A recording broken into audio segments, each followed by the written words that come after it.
இந்த லாரன்ஸ் புறம்போக்கு நாயி, எச்சகல நாயி, திருட்டு நாயி, நம்ம கஷ்டப்பட்டு சம்பாரிச்சு டிக்கெட் வாங்கின காசுல வாழ்ந்துட்டு இருங்க. அந்த நாய் என்ன சொல்லுதுன்னா, விஜய் ஆட்சியில பிரச்சனையா இருக்குன்னு மக்கள் கேள்வி கேட்டாங்கன்னா அவங்கள நாயோட கம்பேர் பண்ணி பேசுந்த நாய். ஓ, குரலி வித்தையா? ரோட்ல இருக்கிற தெருநாய் கூட நம்மளை பார்த்தா கத்தும், யார் இது புது ஆள் வந்திருக்காங்க அப்படின்னு. அந்த தெருநாய் இருக்குல்ல, அதுக்கு பிடிச்ச பிஸ்கெட் போடணும். ஒரு சில தெருநாய்ங்கெல்லாம் பார்த்தீங்கன்னா பிஸ்கெட் சாப்பிடாது, பிரியாணி தான் சாப்பிடும், நான்வெஜ் தான் சாப்பிடும். அதுக்கு பிடிச்ச மாதிரி செஞ்சு அதை போட்டு அது நம்மளை கத்தாமல் பார்த்துணும். ஒரு நாய்க்கோ ஒரு வீட்டுக்கே இவ்வளோ ஆகுதுன்னா ஒரு நாட்டை கொடுத்துருக்கீங்க, கொஞ்சமாவது டைம் கொடுங்க. வாய் மட்டும் இல்லைன்னா நாய் தூக்கிட்டு போயிடும். ஒரு வீட்டுக்கே இவ்வளோ ஆகுதுன்னா ஒரு நாட்டை கொடுத்துருக்கீங்க, கொஞ்சமாவது டைம் கொடுங்க. ஏன்னா உன் பிரச்சனை உனக்கு நல்ல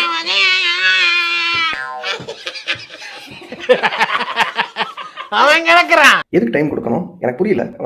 கொடுத்த வாக்குறுதி அதை நிறைவேற்றுறதுக்கு டைம் கேளுங்க, கொடுங்க அப்படின்னு சொன்னால் ஒரு நியாயம் இருக்கு. யாருமே இப்போ தெருவுக்கு வரங்க யாருமே ஏன் எனக்கு 1000 சிலிண்டர் ஃப்ரீயாக கொடுக்கல, 2500 ஏன் கொடுக்கல, 4000 ரூபா வேலை இல்லாதவங்க போடுங்க ஏன் கொடுக்கலன்னா கேட்கறது இல்லை. இவ்வளோ நாள் நல்லா இருந்தது ஏன் நல்லா இல்லைன்னு தான் கேட்குறாங்க. கரண்ட் ஏன் போகுதுன்னு தான் கேட்குறாங்க. மின்சாரத்துறை மந்திரியோ சீஃப் மினிஸ்டரோ கரண்ட் இதனால தான் போகுது, இதை சரி பண்ணுறதுக்கு இவ்வளோ நாள் ஆகும் அப்படின்னு டைம் கொடுங்க அப்படின்னு கேட்டாங்களா? அவங்க கேட்கல. கவர்மெண்ட்டுக்கு சம்மந்தமே இல்லாத சினிமாக்காரெல்லாம் ஏன் டைம் கொடுன்னு கேட்குறேன். அதுக்கப்புறம் எனக்கு புரியாத ஒரு வார்த்தை என்னன்னா, மக்களை திருநாயோட ஒப்பிட்டு பேசுறியா? மக்களும் திருநாயும் ஒண்ணா? திருநாய்க்கு குறிப்பிட்ட அளவு சாப்பாடு போட்டு அமைதியாயிரும், அந்த மாதிரி அதை புரிஞ்சுக்கிறதுக்கு கவர்மெண்ட்டுக்கு டைம் கொடுங்கன்னு கேட்கறியா? மக்களும் திருநாயும் ஒண்ணா? இந்த மாதிரி அரசியல் புரிதெல்லாம் வச்சுக்கிட்டு நீ அரசியலுக்கு வர வேணாமான்னு கேட்கறேன். உனக்கு வாய் ஜாஸ்தி. உனக்கு தள்ளி போச்சா? அதுக்கு பிடிச்ச மாதிரி செஞ்சு அதை போட்டு அது நம்மளை கத்தாம பார்த்துணும். ஒரு வீட்டுக்கே இவ்வளவு ஆகுதுன்னா ஒரு நாட்டை கொடுத்து. அவர் ஏன் இப்படி ஆயிட்டாரு? அதான் எங்களுக்கும் புரியல. நான் யாருன்னு கேட்டுட்டு இருந்த இவனை யாரோ இவன் உள் மனசுக்குள்ள புகுந்து நீ பெரிய பொறுத்துன்னு நம்ப வச்சிருக்காங்க. எனக்கு இருக்கிற கோபத்துக்கு ஒரு அப்பன்னு வச்சுக்கேன், சாகர வரைக்கும் சைட்ல இருந்து பார்த்தா சிரிக்கிற மாதிரியே இருப்பேன். எனக்கு என்ன டவுட்னா, டிவிக்கு சப்போர்ட் பண்ற எல்லாமே தற்கொலையா, இல்ல தற்கொலையா இருக்கிறதுனால தான் அவங்க டிவிக்கு சப்போர்ட் பண்றானுங்களா? என்னடா கரடி கக்கூஸ் போன மாதிரி ஒரு சவுண்ட். இங்க பாரு, இந்த லாரன்ஸ் காமெடி பண்றத, அதாவது இவர் அரசியல்ல வராருன்னு சொன்னாங்க டிவிக்கல இருக்கிறவங்களா, ஆனா இவர் நான் வரட்டுமா வேணாமான்னு ஒரு வீடியோ போட்டுக்காப்ல. நீங்களா இப்ப அரசியல் என்ன பண்ண போற? நீங்களா வரவே தேவையில்ல, நீ அங்கே இரு, ஒரு நடிகன் வந்ததே இங்க போதும், புரியுதா? ஊர்ல சிங்கம் புலி யானை கரடி எல்லாம் இருக்குன்னு சொன்னல, மொத்தமா ஆடுவோம் வேட்டை. தற்குறி, நீ தவக்கலை, தமிழ்நாட்டு அரசியலுக்கு தகுதியற்ற முட்டாள். நீ தலைவன் ஆவதற்கான எந்த தகுதியாவது உனக்கு இருக்கா? மயிரை பிடுங்குவானாமா வந்தா நீ என்னடா செய்வ? ரோல் பண்ணி த்ரோல் பண்ணி சிரிக்க வைப்போம் மச்சான், திருந்தாத தற்குறிகளை நொங்கெடுப்போம். பல தற்குறிகளை ஏற்கனவே பொழந்திருக்கேன், இப்போ பஞ்சாயத்தை துவங்குறதுக்கு வந்திருக்கேன். ரோல் அரக்கன் நான், ரோல் அரக்கன், ரோல் அரக்கன் நான், ரோல் அரக்கன். என்ன மாமா ஸ்டார்ட் பண்ணலாமா? ஒரு தெருவுல நம்ம போனோம்னா ஒரு தெருநாய் கூட குலைக்க தான் செய்யும், அதுக்கு பிடிச்ச பிஸ்கட் போடணும் அப்படின்னா என்னவா? விஜய் ஆட்சிக்கு வந்ததுக்கு அப்புறம் இந்த மக்கள் எல்லாம் கேள்வி கேட்கறாங்களா, அவங்க குலைச்சிக்கிட்டு இருக்காங்களா, அவங்களுக்கு பிடிச்ச பிஸ்கட் போனா அதுக்கு டைம் வேணும்னு சொல்லிட்டு பேசுறான். இந்த நாய்க்கு எவ்வளவு திமிர் இருந்தா அந்த மக்கள் இப்படி பேசுவான்? கொஞ்சம் மரியாதையா பேசுங்க. மரியாதை போலீஸ்ல தானே பிடிச்சு கொடுக்கணும். நான் அவருக்கு ஒரு கதை சொல்லணும். என்ன கதைன்னா, நன்றி கெட்ட நாய் கதை தான். அதாவது ஒரு முதலாளி ஒரு நாயை வளர்த்தாங்க. அந்த நாய்க்கு எல்லாத்தையும் போட்டு கொழுன்னு ஆக்கினானா. அந்த நாய் கொழுத்து போய் திரிஞ்சுதான். திரியிற காலத்துல பக்கத்து வீட்டுக்காரன் அந்த முதலாளி அசிங்கமா திட்டினானா. இந்த நாய் கொலைக்க கூட இல்லையா, முறைச்சு கூட பார்க்கலையா. பதிலுக்கு என்ன பண்ணுச்சுன்னா, இந்த பக்கத்து வீட்டுக்காரன் நல்லா ஆயிட்ட பிறகு அந்த பக்கத்து வீட்டுக்காரன் போய் நக்குச்சான். நான் ஒரு நாயை சொல்றேன், நன்றி கெட்ட நாயை பத்தி.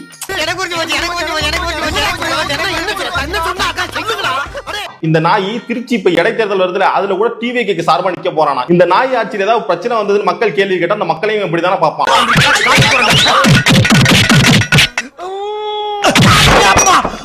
சூப்பர் ஸ்டார் எனக்கு எவ்வளோ க்ளோஸோ நண்பர் கூட அவ்வளோ க்ளோஸ் தான்.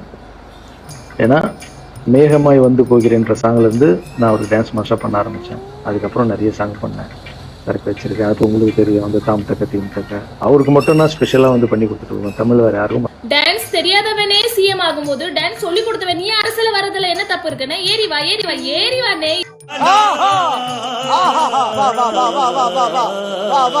இவனுக்கு ஹார்மோனியம் கத்து கொடுத்தது நான் தாங்க. தண்ணிக்குள்ள உட்கார வச்சு கத்து கொடுத்துருக்கேன், மலை மேல உட்கார வச்சு கத்து கொடுத்துருக்கேன், தண்டவாளத்துல உட்கார வச்சு கத்து கொடுத்துருக்கேன், சில சமயங்கள்ல மரத்து மேல கூட உட்கார வச்சு கத்து கொடுத்துருக்கேன். இவன் இசைக்கே நான் தாங்க குரு.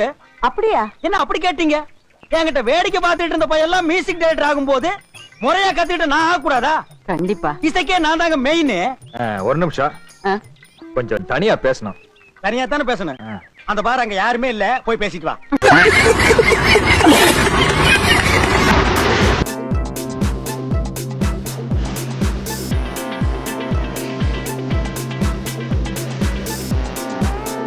ஏன்டா எப்ப பார்த்தாலும் எருமச்சாடிய மூஞ்சில அப்புறம் மாதிரியே தெரியுற? வாழ்க்கையில் நிம்மதியே இல்ல. உனக்கும் வாழ்க்கையில் நிம்மதி இல்லையா? அப்படி நடுத்தண்ணில போய் நில்லு, நிம்மதியான இடத்துக்கு போய் சேர்ந்துருவேன். அண்ணனை பொறுத்த வரைக்கும் இப்படிதான் நான் ஒரு இடத்துல பண்ணிட்டு இருக்கப்போ, அண்ணனை பொறுத்த வரைக்கும் யாருக்குமே கெட்டது நினைக்க மாட்டாரு. அதான் அண்ணனோட குணம். யாராவது திட்டிட்டு போனா கூட திட்டிட்டு போட்டுப்பா உதுப்பா ஏய் உற்று அப்படின்னு மிமிக்ரி பண்ணுவாரு. மத்தபடி அவர் எதுவுமே செய்ய மாட்டாரு. அப்பேற்பட்ட அண்ணனையே எதிர்த்து ஒருத்தன் பேசுறான்னா நீங்களே சொல்லுங்க, அது எவ்வளவு நல்லா இருக்கு. சபாஷ், நாங்க தெருநாய் தான். ஆனா இந்த தெருநாய் எல்லாம் ஒண்ணு சேர்ந்து உங்க படத்தை பார்த்ததால தான் நீங்க வசதியா அங்க நின்று எங்களை பார்த்து எகத்தாளமா பேச முடியுது. கேள்வி கேட்கிற நாங்க தெருநாய்னா எங்களால வளர்ந்த நீங்க யாரு? வெறி நாயா இல்ல சொரி நாயா? நீ கேட்ட ஒவ்வொரு கேள்வி என்ன செருப்பால் அடிச்ச மாதிரி இருக்குடா. ஒரு தெருநாய்க்கு பிஸ்கெட் போட்டா இல்ல பிரியாணி போட்டா அமைதி ஆயிடுமா? அப்ப இந்த தெருநாய் எதுக்காக ஒரு வாரமா அரசியலுக்கு வரேன்னு கதறிட்டு இருக்கு? ஏன்னா திருச்சி கிழக்குன்ற பிஸ்கெட்டு, திருச்சி கிழக்குன்ற பிரியாணி வேணும், அதானே?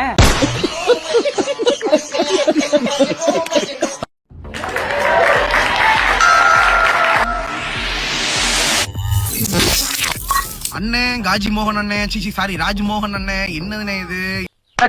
நீ என்னடா அங்க பாத்துக்கிட்டு இருக்க? போடா. இப்பதான் டைம் கிடைச்சதா இந்த 400 ப்ரொஃபைல ஃபாலோ பண்ணி வச்சிருக்கிறேன், கண்ட ப்ரொஃபைலையும்.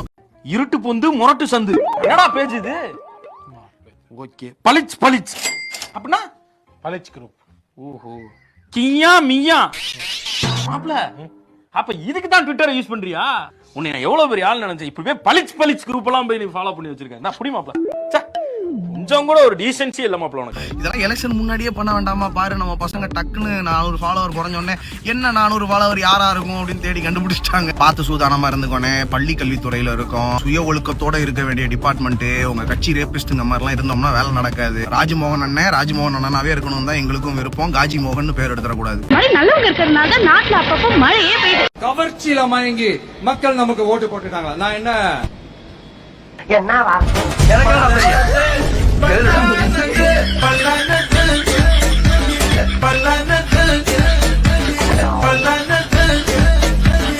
சரி விடுங்க. ஒரு முரட்டு அணில போட்டு வறுத்து எடுக்கலாமா? ஹலோ வணக்கம் மக்களே. மக்களே இந்த வீடியோ பாத்தீங்களா? எவ்வளவு ஹாப்பியா இருக்காங்க பசங்க. ஐயோ மனசே நிறைஞ்ச மாதிரி இருக்கு. நீங்களும் பாருங்களேன். நிஜமாவா?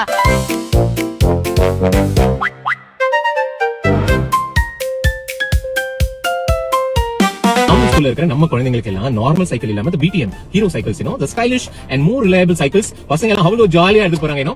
பெரிய பெரிய ஃபேமிலில பெரிய பணக்காரங்க வீட்டுல இருக்கிற குழந்தைங்க யூஸ் பண்ற சைக்கிள்ஸ் தான் நம்ம விஜயன் நம்ம பசங்க எல்லாருக்கும் கொடுத்திருக்காரு. அதுக்கு காரணம் என்னுடைய ஞான கண்ணு இல்லடா, இது செத்து போற பூனை கண்ணு. சரியான பார்ட்டி மாட்டிடுச்சுன்னு நினைச்சா சரியான டோங்க பார்ட்டியா இருக்க. Sri Parameswar memorial private school அவங்க ஸ்டூடெண்ட்ஸ்க்கு கொடுத்த சைக்கிள்னு சொல்லிட்டு அவங்களோட அபிஷியல் இன்ஸ்டாகிராம் ஹேண்டில்லே போஸ்ட் பண்ணிட்டாங்க. ஒரு ஃபேக் நியூஸை இவ்வளவு தைரியமா பரப்ப முடியும்ன்றதை இந்த மாதிரி தற்கூரி கூட்டத்துக்கிட்ட இருந்து தான் நம்மளால கத்துக்க முடியும். இவன் இப்படி கேவலமா மக்களை மேனிபுலேட் பண்ணி போடுற வீடியோக்கு வந்திருக்க கமெண்ட்ஸை பாருங்க. இந்த பொழப்புக்கு நீங்க நான் சொல்லணும்னு அவசியம் இல்ல, நீங்களே புரிஞ்சிருப்பீங்கன்னு நினைக்கிறேன். லவ் யூ நா வேற லெவல் நானி. டேய் ஓடி போய் கிட்ட வந்து சுட்டு திருடுவா. சரிங்க டேய் அந்த பக்கம் ஓடாதடா. வா மகனே, இன்னைக்கு வா மகனே, நீ சின்ன உடைய மகனே பிச்சை எடுத்துறடா. டேய் ஐயோ பிச்சை எடுத்து போற நீ பாயா. கரண்ட் போதா? எல்லாருக்கும் கரண்ட். சோலார் சிஸ்டம்னு ஒன்னு கண்டுபிடிச்சானுங்க, யாராவது ட்ரை பண்ணீங்களா? என் வீட்டுல கூட கரண்ட் எடுத்துக்கோங்கன்ற நானு. எனக்கு மழை பெஞ்சா விளக்கு பிடிப்பேடா இல்லங்க. மழை காலத்துல சோலார் சிஸ்டம்ல இருந்து கரண்ட்லாம் எதுவும் வராது. அந்த மாதிரி சமயங்கள்ல வீட்டுக்கு எப்படி வீடுங்களா எதுவும் விளக்கு எதுவும் பிடிச்சி வெளிச்சம் தருவாரா? அவர் ஐடி குட்டி பவானி, அது மகேந்திரன் நினைக்கிறேன் அவர் பேரு. அவரை டேக் பண்ணி மகேந்திரன் விளக்கு பிடிப்பியா அப்படின்னு மட்டும் கேளுங்க. ஒரு 2 வயரை வச்சு ஒரு 2 மோட்டரை வச்சு எப்படி ஃபேனை கிரியேட் பண்ணி எனக்கு தெரியும், நான் பண்ணிக்கிறேன் ஜாலியா. இல்ல ஏழை இப்படி பண்றியே கிறுக்கு மெண்டல் பயிலுலா செத்த பயிலுலா. விதவிதமா சரக்கு இருக்கு முன்னாடி சிரிக்க கூடாது. விதவிதமா சரக்கு இருக்கு முன்னாடி. பத்தாது பாட்டில் நான் குடிக்க அண்டால கண்டா சேஸ் அடிக்க. பத்தாது பாட்டில் நான் குடிக்க அண்டால கண்டா சேஸ் அடிக்க. பத்தாது பாட்டில் நான் குடிக்க அண்டால கண்டா சேஸ் அடிக்க. அத போட்டு போத்தா வாழ்க்கை போகும் பின்னாடி. என்ன எழவி அது? அந்த அக்கா கடை புகையில அந்த அண்ணன் போட்ட வாயில. It's okay, shit happens, that's life. Dialysis பண்றப்போ கரண்ட் கட் ஆயிடுச்சு, 4 பேர் செத்தே போயிட்டாங்க. கேவலம் அங்க ஒரு பவர் பேக்கப் கூட இல்ல. சென்னை பெருங்குடியில் அமைந்துள்ள பிரபல மருத்துவமனையில் 2 மணி நேரத்திற்கு மேலாக மின்தடை ஏற்பட்டதால் நோயாளிகள் அவதிக்கு ஆளாக்கினர். என்ன நடக்குது? வழங்கமாட்டாங்க, தூக்கத்தை கெடுக்கிறாங்க. இல்ல பார்க்க முடியல, ஒரு விஷயம் பண்ண முடியல, வெயில்ல இருக்க முடியல அவன் வீட்டுல. இல்ல வந்து இது மாதிரி பண்ணாங்கன்னா எப்படி மனசு டென்ஷன் ஆகுமா இல்லையா? உச்சி ஏறுது கோவம். ஏய் வந்துருச்சா போயிருச்சா? ஏய் வந்துருச்சா போயிருச்சு, வந்துருச்சு போயிருச்சு, வந்துருச்சு போயிருச்சு, வந்துருச்சு போயிருச்சு, வந்துருச்சு போயிருச்சு, வந்துருச்சு போயிருச்சு, வந்துருச்சு போயிருச்சு, வந்துருச்சு போயிருச்சு. தமிழ்நாடு முழுவதும் அறிவிக்கப்படாத மின்வெட்டு நிலவி வரும் நிலையில் மருத்துவமனையிலும் இதே நிலை ஏற்பட்டது. இதனால் அவசர சிகிச்சை பிரிவில் அனுமதிக்கப்பட்டவர்கள் மூச்சுத் திணறலால் கடுமையாக பாதிக்கப்பட்டனர். ஒரு சில வார்டுகளில் டார்ச் லைட் வெளிச்சத்திலேயே சிகிச்சை அளிக்கும் நிலை உருவானது. இன்குபேட்டர்ல வச்சிருந்த ஒரு குழந்தைய பெருச்சாலி கடிச்சு இறந்து போறதுல நம்ம ஊர்ல மட்டும் தான். ஜனங்க நோயை பார்த்து பயப்படுறதை விட கவர்மெண்ட் ஹாஸ்பிட்டல்ஸை பார்த்து பயப்படுறாங்க. திருவாரூர் அரசு மருத்துவக் கல்லூரி மருத்துவமனை பிணவரையில் வைக்கப்பட்டிருந்த உடலை எலி கடித்ததாக கூறி சடலத்தை வாங்க உறவினர்கள் மறுத்ததால் பரபரப்பு ஏற்பட்டது. கரண்ட் இப்போ கட்டாகுது, அத பார்த்தாலே டென்ஷன் எனக்காகுது. சென்னையில் கரண்ட் தான் கட்டாகுது. தெரியுதா? ஆகுதுன்னு உங்களுக்கு தெரியுது, இப்ப ஒத்துக்கிறீங்க.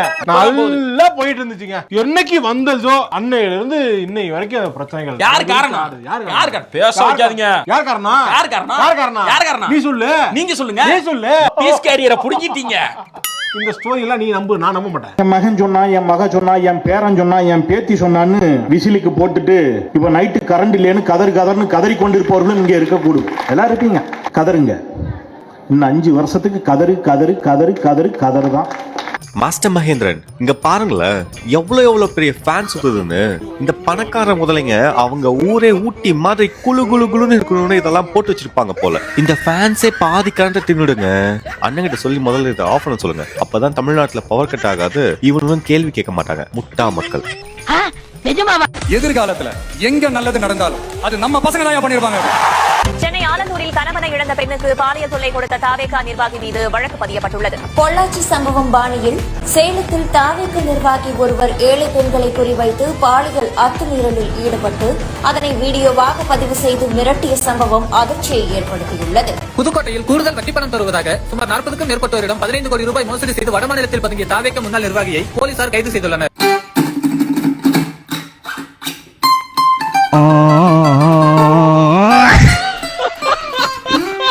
தாவேகா அரசு அமைந்த கடந்த 34 நாட்களில் சுமார் 207 பாலியல் குற்ற வழக்குகள் பதிவாகியுள்ளது.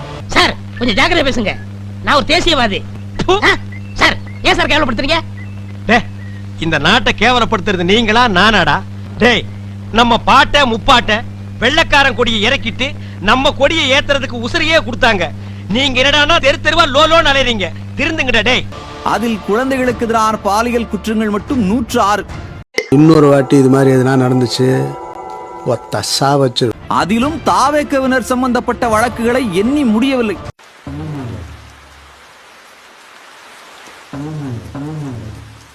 தொடர்ந்து ஆளுங்கட்சியினர் அட்டூழியம் செய்கிறார்கள். இது ஊடகங்களுக்கு தெரிய வந்த செய்திகள் மட்டுமே. ஊடகங்களுக்கு தெரியாமல் எத்தனை இருக்கிறது என்பது தெரியவில்லை.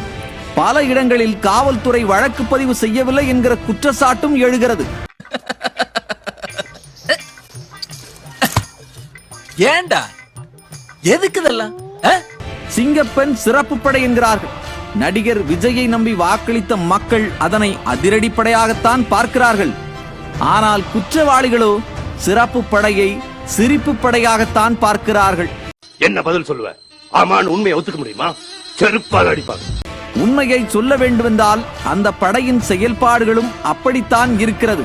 பேருந்து நிலையத்திற்குள் சென்று அங்கிருக்கும் சிறுவர்களிடம் அறிவுரை சொல்வதை ரீல்ஸ் போட்டு விளையாடிக் கொண்டிருக்கிறார்கள். நல்லா இருப்படா போடா, உன்னெல்லாம் ஒண்ணும் பண்ண முடியாது. சப்பா முடியல. சிங்கப்பெண் அதிரடிப்படை வந்த பிறகுதான் காவல்துறையில் இருக்கும் பெண் காவலரிடமே சேட்டை செய்திருக்கிறார்கள் 3 காமுகர்கள். பொம்பளை சோக்கு கேக்குதாடா, பொம்பளை சோக்கு.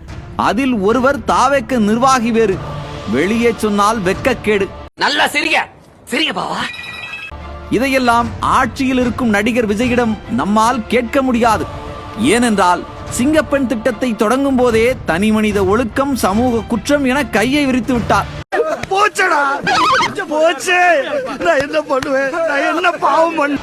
அவருக்கு வாக்களித்த நல்ல உள்ளங்களோ 6 மாதம் டைம் கொடுங்க என்பார்கள்.